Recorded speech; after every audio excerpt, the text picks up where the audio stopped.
Be fierce in your persistence to ask for what you want. Hey, before we dive into today's podcast, I just wanted to send you a gentle reminder that this is your last and final call to fill out the Mastery Coaching Program application. If you haven't already, head on over to momisincontrol.com and do so now. On June 2nd, we will be switching over to the waitlist, and we will let you know when we open again soon.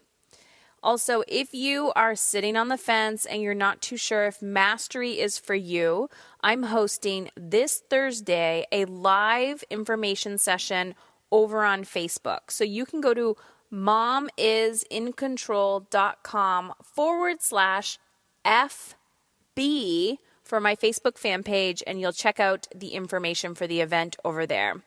During the information session, I'm going to be talking about the core challenges that modern women are facing while raising their family, why I think it's essential that we really look at ourselves first in parenting, even if our children are struggling, and how to overcome fear and self-doubt when you're ready for change and transformation. So you have two options right now. Either head on over to momisincontrol.com and fill out the application if you've been sitting on the fence, or go check out my Facebook fan page. It's Heather Chauvin, and there is an event on that page on this Thursday at 9 a.m. Eastern Standard Time. I will be hosting a live information session over on that page. So if you can't join live, no big deal. You can definitely head on over there after and watch the replay. The applications will be closing this Sunday, June 2nd. We're already into June. Where has time gone? So head on over to momisincontrol.com and fill yours out today. Hey ladies, I'm back, and today I want to talk about persistence in designing the life that you want. And it's interesting because right before I hit play for this podcast, something did not go our way. And it is a perfect reminder that we can plan for what we want in life and show up for the moment that is being presented to us. And let me give you an example. Oftentimes when women come to me, they're like, I don't feel in control, or I'm ready for the next step and I don't know how to tap into that desire and manifest it and make it come to life.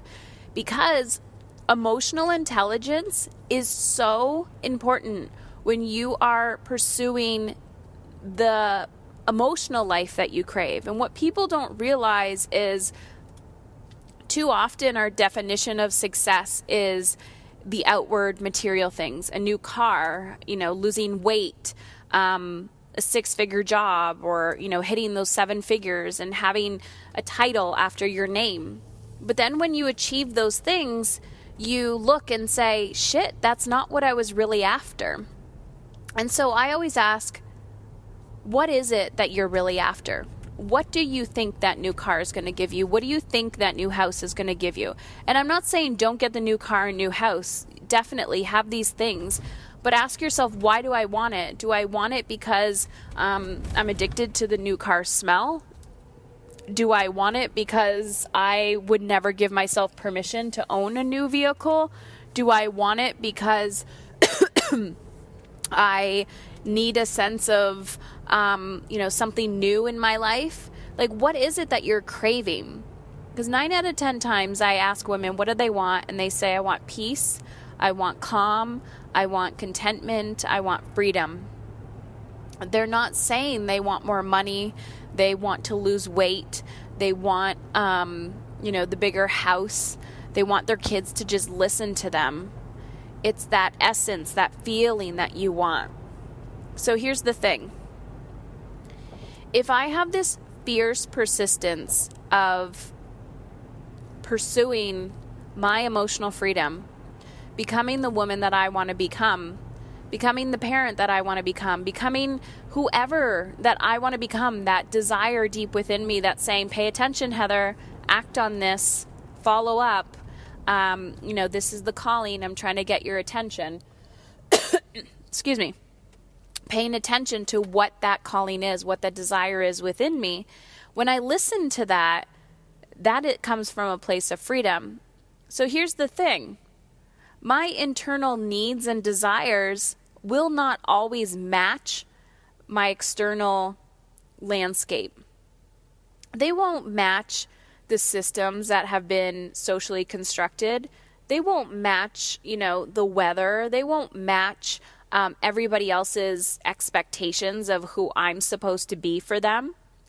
And so my job or my responsibility as someone who has a fierce desire for freedom for the sake of helping other people create freedom in their lives and for the sake of, making like a beautiful legacy for my children and just making an impact in the world, is I have to be fiercely determined to achieve that emotional desire. So I was having a conversation with a beautiful woman today, and I know she's probably listening to this podcast and smiling and saying, oh shit, she's talking about me. And she works in a corporate job, and she works 40 hours a week. She has her, typical 9 to 5. She's a mother, and she loves her job. She absolutely loves the work that she does. But the system and the bureaucracy and the way that it's set up is no longer working for her. And so her mindset is or was like, I gotta leave. I gotta get out of here. And I said, well, how can you ask for what you want? I said, right now, instead of, changing your life completely, maybe the long term is you leave your job. Excuse me. Maybe the long term is that you leave corporate. But right now, you don't need to create a radical transformation. Right now, just ask for what you want. And I said, what would that look like? And she said, I would work from home 2 days a week. And I said, awesome. Go ask for it. So after she built up the courage to go ask for it, what she did do is she asked and she got denied by her boss. And I said, why do you think your boss denied you? And she said, because of his perception. His perception, he works 80 hours a week or 60 or 80 hours a week, whatever. He works nights. He works ridiculous hours. He has no life. He's miserable and he's stressed out. I said, well, he's not very open-minded. So his perception and the beliefs and the stories that he's projecting onto her are, you cannot be away from the office because your team will suffer because she's in management. And so when I was talking to her, she was a little deflated. And I said, you did not come this far only to come this far. Just because you got one no doesn't mean it's over. He doesn't see the value because it's risky and he's not a risk taker. But if they see leadership in you, if they see you, soaring through the sky, if they see you staying in this company, then they have to listen to you. But not only that, you have to use your voice and take a stand for not only yourself, but the company. And so by the end of the conversation, she was determined. And I said, you need to have this fierce determination and perseverance that you will make shit happen in your life. And this, to me, is leadership. And I remember any job that I've worked at, which, by the way, as a side note, I've almost got fired from every single job that I've had. But mind you, I did not work in corporate for a very long time. When I was a social worker working in a government agency, I was always this fierce little, rebel, where I said, we should change this. We should change this. And definitely you come against a system. But if you're in a smaller corporation where you are in management and you do have a voice, you are in a position to create change. Like, that is your legit job, is to manage other people. I was not in a management position, so I didn't have that power in the placement that I was in. But any other job that I've had, I've always been this person's like, guys, let's create change. And sometimes change has happened and sometimes it hasn't. And I've gotten fired from a lot of my jobs as like a teenager and stuff because I saw that the system was broken. So inevitably, I think I was destined to be an entrepreneur and self-employed. So now I'm getting off my tangent here. So, but here's the thing. Regardless, I know I pretty much just told you to speak up for yourself and then told you that you might get fired, but realize, okay, well, when I got fired, I'm like, oh shit, maybe I should just scratch this podcast, but I'm not going to.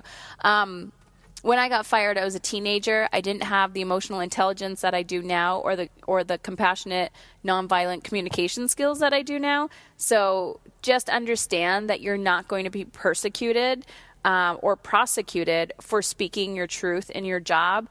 And if you are, then that is definitely a deeper rooted problem to a bigger system that is not going to serve you long term and be sustainable. But for the sake of my client, as you could see, she was just, the person that she needed to ask permission for was somebody who didn't share similar values to her. So again, she has to show up, be perseverant and persevere and say, like, listen, I want to prove to you that I can be more productive and have better team cohesion and independence and output by giving me the space to work from home 2 days a week. I'll still get shit done. We'll still make magic happen, but I need you to believe in me enough that change is possible. But oftentimes when we're taking a stand for ourselves, whether it's in a job or in our house or our children's academic, career, professional, or academic institution, is we're butting up against other people's belief systems. So at the core of all of this, today I want you to sit with yourself and ask yourself, am I fiercely standing up for what I need and what I desire? Just ask yourself that.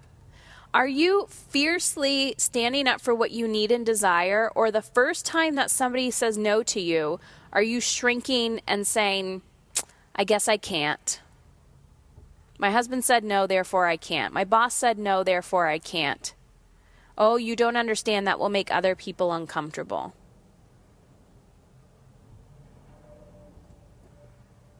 You need to have a fierce determination to persevere. You do not fail unless you stop. All right, ladies, that is today. Just know you're not alone. Magic can happen, but you gotta believe in it.